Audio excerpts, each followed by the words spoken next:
Boa tarde a todas e todos. Eu queria cumprimentar a presidente em exercício, deputada Tia Ju, cumprimentar todos os deputados que me antecederam nessa fala, nessa tribuna, cumprimentar as nossas novas companheiras que fazem a tradução, para a linguagem de surdos e mudos, parabenizar a direção da TV Alerj por essa iniciativa.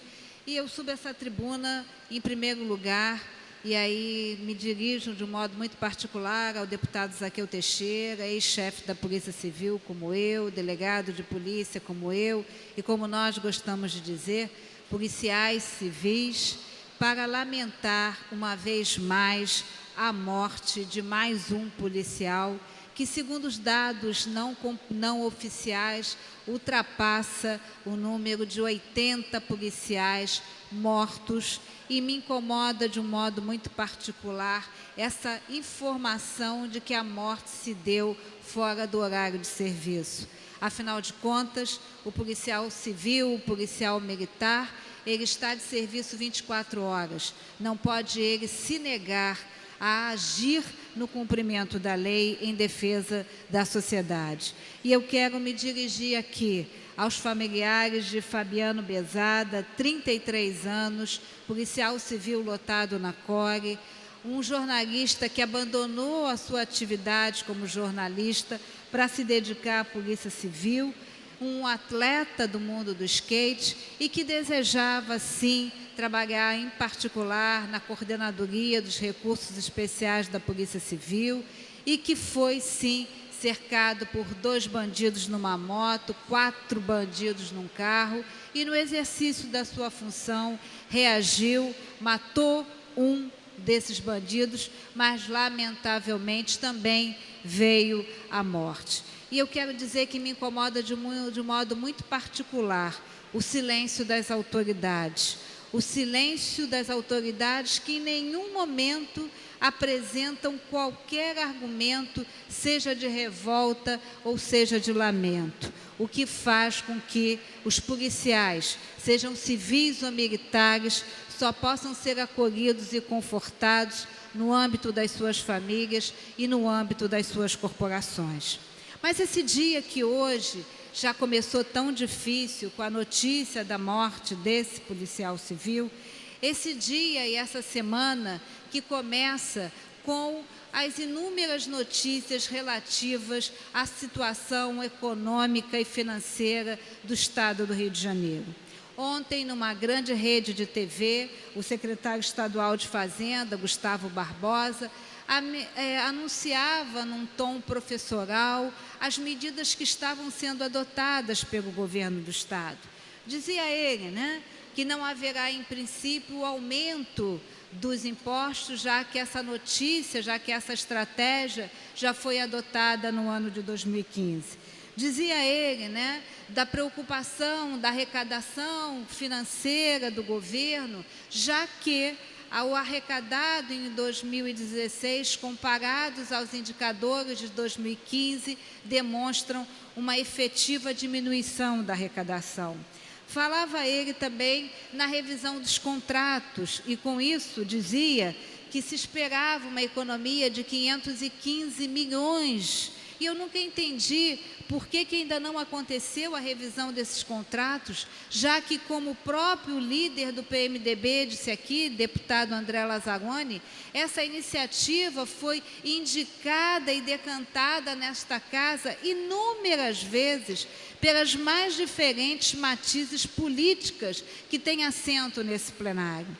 Falava lá o nosso secretário, Gustavo Barbosa, falava ele, da questão da folha do pagamento. E quando fala na folha do pagamento, a minha angústia e a minha revolta aumenta. Porque se o servidor público, como disse, é bom lembrar a frase do governador em exercício, que o trabalho não pago, não remunerado é trabalho escravo, o servidor público cumpre a sua missão.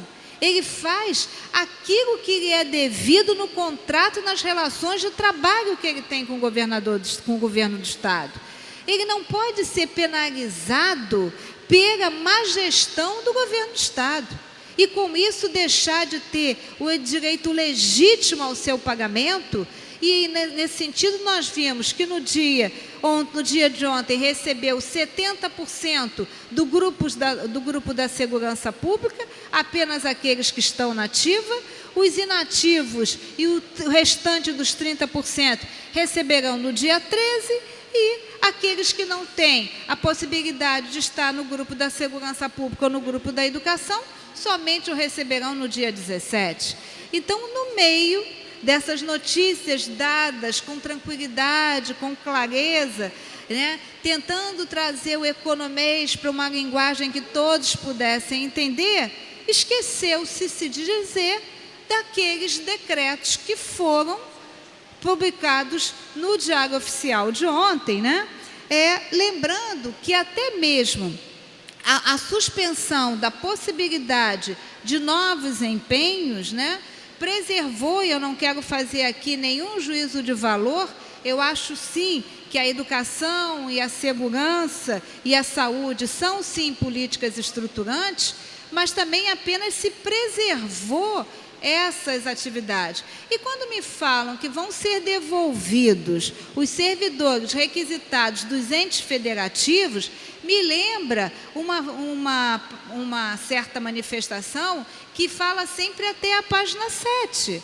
Porque preservados estão os cargos de secretário, de subsecretário, de DG e daqueles que têm interesse na instituição, na aplicação do exercício da Casa Civil ou do governo do Estado. Mas é aí que estão os cargos. Nós assistimos aí as manchetes dos jornais reportando a secretários de Estado que, ao final de um mês, chegam a receber entre 80 e 100 mil reais.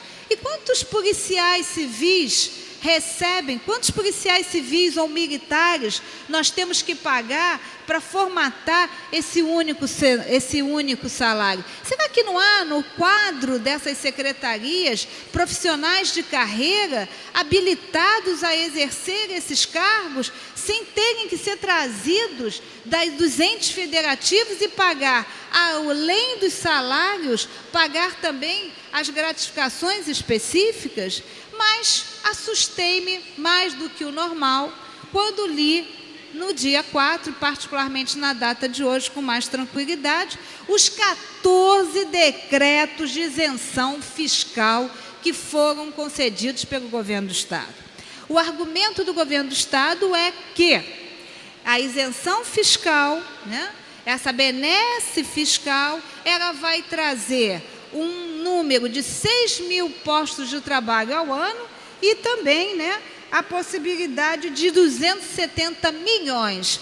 Mas eu quero lembrar aqui que o Tribunal de Contas do Estado do Rio de Janeiro está realizando uma auditoria fiscal para examinar efetivamente a concessão dessa isenção nos anos de 2007 a 2015, já que o governo do Estado deixou de receber 185 bilhões.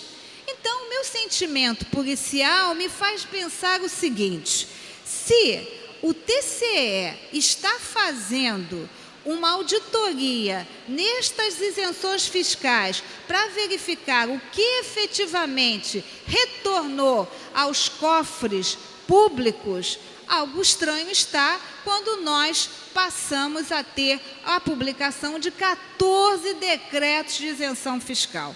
E aí, senhora presidente, eu queria pedir a gentileza de não mais do que 3 minutos. Mas eu, que não deixei para trás, e tenho certeza que o deputado Zaqueu Teixeira também, não deixou para trás o seu espírito investigativo, tomei a liberdade de lembrar, e já foi dito aqui pelo nosso decano, o deputado Luiz Paulo, que tramitou nesta casa um projeto de lei, que é o de número 1431, de 2016, da lavra do deputado Luiz Paulo, do deputado Bruno Dauag e da deputada Lucinha, que a ementa do projeto é impedir, pelo período de 4 anos, e nós tivemos inúmeras reuniões do Colégio de Líderes com a equipe da Fazenda e a equipe de planejamento, exatamente dessa questão da isenção fiscal. Como se não bastasse, nós sabemos e temos como agentes públicos e atuantes na política a obrigação de saber que no Congresso Nacional tramita um projeto de lei complementar de número 257/2016, que já passou na Câmara dos Deputados e hoje está no Congresso, hoje está no Senado Federal, que estabelece o plano de refinanciamento das dívidas celebradas com os estados e com o Distrito Federal. E lá nesse projeto de lei complementar nós temos o artigo 3º, que determina vedar a edição de novas leis ou criação de programas que concedam ou ampliem o incentivo ou benefício de natureza tributária. Ainda que não esteja em vigor, mas me parece que a boa técnica por tudo aquilo, seja no Tribunal de Contas do Estado, ou seja a nível federal, para a concessão de novos empréstimos, me parece, e já estamos na lei de responsabilidade, já passamos dos 200% da despesa corrente líquida, então me parece que seria de bom tom nós pudéssemos, pode deixar, nós pudéssemos não ter essa publicação. Mas um minuto apenas mais, senhora presidente, que fui eu ler os decretos, os 14 decretos desta concessão, para entender qual era a natureza, né, dessa atividade econômica que traria tantos benefícios para o Estado do Rio de Janeiro. Então, esses 14 decretos, e eu olhei individualmente todos os decretos, via de regra se refere ao fomento ao comércio atacadista, à logística. Nós temos aqui a questão de gás, nós temos aqui importação de máquinas, nós temos aqui a questão, né, de produtos como água de colônia, desodorante, talco cosmético, ou produtos de tocador, né? Nós temos uma infinidade de atividades elencadas aqui. Mas eu quero chamar a atenção para duas atividades. A primeira, a que se refere ao decreto 45773, publicado em 4 de outubro, e que se refere a uma empresa atacadista da cidade do nosso queridíssimo deputado Jânio Mendes, que é a empresa Nossa Senhora do Comércio Distribuidora de Cabo Frio. Essa empresa trabalha com distribuição de bebidas e essa empresa tem apenas 4 funcionários.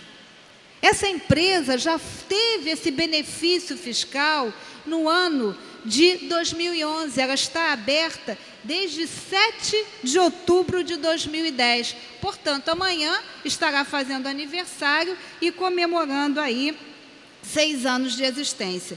E quando nós navegamos na internet para conhecer essa empresa se apresenta como uma empresa com apenas 4 funcionários. E na sua descrição, ela alega que atividade semelhante em outras unidades do Estado, essa atividade semelhante alcança em um pouco mais de 10 servidores. Algo está errado. E a outra, obrigada, deputado, e a outra é aquela, né, que vai permitir a atuação, a renovação de uma nova unidade, curiosamente, né, a implantação de 2 outras unidades e a reestruturação de uma unidade já existente, curiosamente, na cidade de Piraí. Então, não sei se o deputado Waldeck breve à parte quer fazer uma parte, apenas dizendo o seguinte, que algo está equivocado. E eu quero dizer aqui que esta casa será cobrada pelos servidores públicos. Esta casa tem que ter muita atenção ao que está acontecendo. Deus permita que eu esteja errada. Deus permita que a decisão que foi tomada seja uma decisão que traga benefício para a população do Estado do Rio de Janeiro.